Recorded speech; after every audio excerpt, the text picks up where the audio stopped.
In the verdant vale, where whimsical winds wove wondrous whispers, Zephyrus, the zephyr of the zealous skies, chanced upon a curious creature, a flower named Flora, who fancied herself a fortune-teller.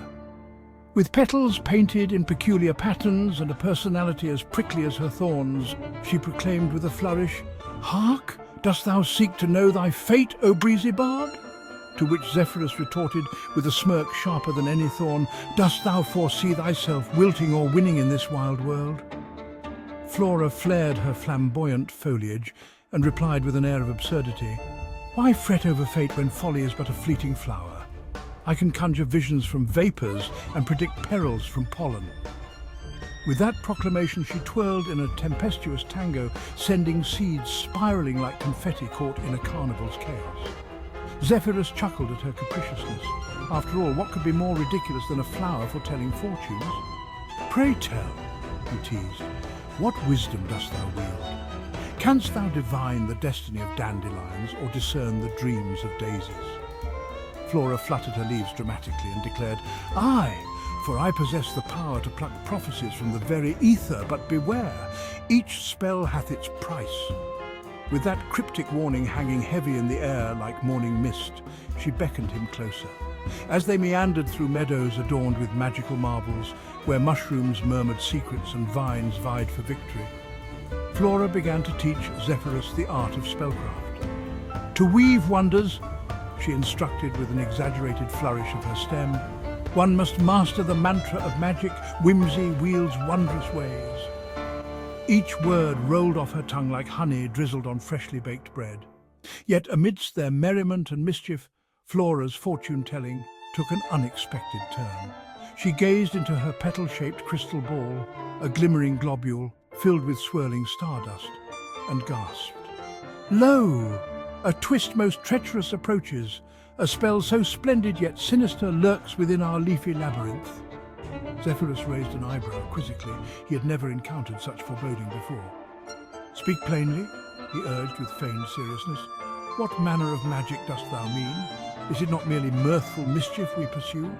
Flora sighed dramatically, as if burdened by the weight of worlds unknown. "Nay, this spell is called the Blooming Blunder, capable of turning triumph into turmoil." She paused for effect before adding with sardonic glee, "And it requires but one ingredient, your laughter!" Intrigued yet apprehensive, Zephyrus pondered aloud. "So my chuckles shall conjure chaos? What folly is this?" Flora nodded vigorously. "Indeed, for laughter is both light and dark, a double-edged daffodil."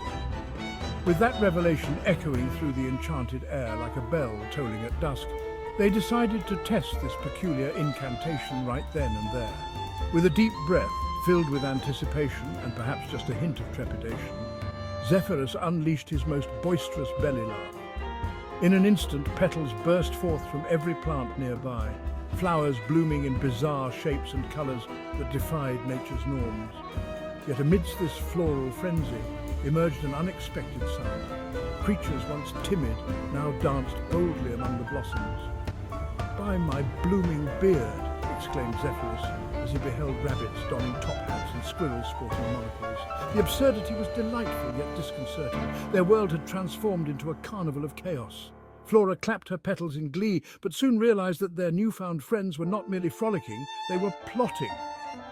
"Alas!" cried Flora as she witnessed mischievous mice orchestrating mayhem among their magical menagerie.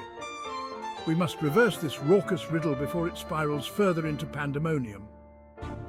Together they concocted another spell, the Reversal Rhapsody, to restore order whilst retaining some semblance of whimsy.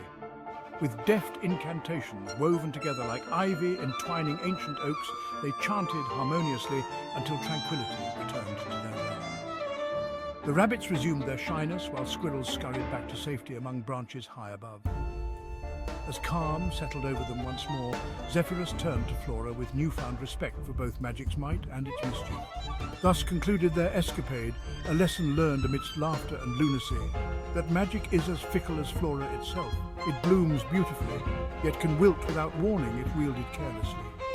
And so they parted ways beneath the twilight sky, Zephyrus soaring high above while Flora remained rooted yet radiant, a reminder that even amidst folly lies profound wisdom waiting to unfurl.